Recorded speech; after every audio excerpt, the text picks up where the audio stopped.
Imagine being hunted for the color of your skin, then flown to safety on a private plane.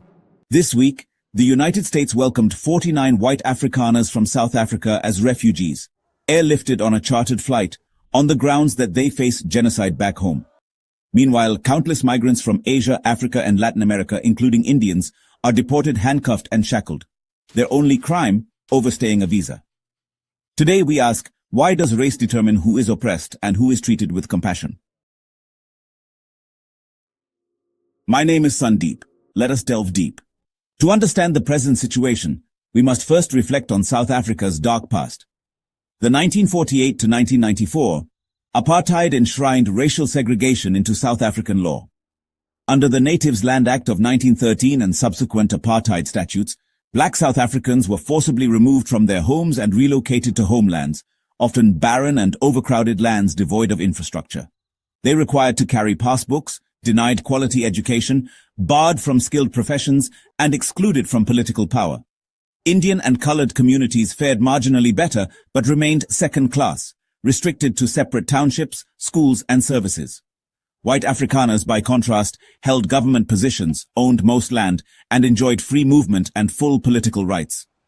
By the time apartheid fell in 1994, the material and psychological scars ran deep, scars that remain visible in today's inequality. Today, South Africa remains one of the most unequal countries in the world, much of that inequality rooted in its colonial and apartheid past. One of the starkest indicators of this inequality is land ownership. Despite being only about 8% of the population, white South Africans, many of them Afrikaner farmers, still own the majority of agricultural land. Land was the prize apartheid law sought to secure for whites. At the end of minority rule, 85% of arable land was in white hands. 2 decades of post-apartheid land reform set a modest target: transfer 30% of commercial farmland to black South Africans by 2014. That target was missed by a wide margin. As of a 2017 government audit, 72% of private farmland remains white-owned. Today, white farmers, only 8% of the population, control the lion's share of productive land. The majority black population still struggles for space and resources and economic opportunity. President Trump labeled these Afrikaners victims of a genocide, a term defined by the United Nations as a systematic campaign to destroy a group in whole or in part. In reality, South Africa's violent crime affects all communities, with black South Africans far more likely to be victims of murder and assault than whites. Neither the South African Human Rights Commission nor independent researchers have found any evidence of state-sponsored targeting of white farmers. These are tragic but isolated crimes within a high-crime society. The genocide claim is a manufactured narrative, one that inflames racial fear and distracts from genuine human suffering elsewhere. Yet this myth has found traction among far-right groups in the West, who use it to stoke racial anxieties and justify preferential immigration policies for whites. Consider the contrast. Indian migrants, many fleeing poverty or conflict, are detained in chain-link cages, handcuffed, and flown home on commercial flights, treated like criminals for overstaying tourist or student visas. 49 Afrikaner families were flown on a private charter, welcomed by United States dignitaries, and given preferential refugee status. This is not policy driven by need or merit. This is racial bias in action. If we call ourselves champions of the oppressed, our compassion must not be reserved for one race. Even today, white South Africans enjoy a standard of living far above the national average. Household wealth of black families is just 5% of that of white households, according to a recent World Bank study. The average household income of white-headed households is nearly 5 times that of black-headed households. The top suburbs, Sandton, Constantia, and Camps Bay, boast world-class amenities, world-famous vineyards, and private schools with fees equivalent to U.S. elite institutions, amenities out of reach for most black and colored South Africans. This enduring privilege is the product of generations of land and resource theft. South Africa's democratic promise included land restitution as a cornerstone, but, progress has been halting.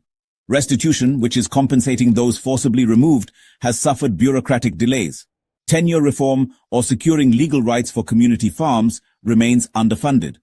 Redistribution, this willing seller, willing buyer land purchase program, has redistributed only a fraction of what is needed. Without accelerating land reform, rural poverty, unemployment, and social unrest will only deepen. Real reform means putting productive land into the hands of those who were dispossessed, not handing more privileges to those who already have them. The U.S. decision to airborne 49 white Afrikaners in the name of refugee protection is not an act of moral leadership. It's the mirror image of the racism South Africa once exported to the world. True solidarity with the persecuted demands colorblind policies guided by evidence of real need.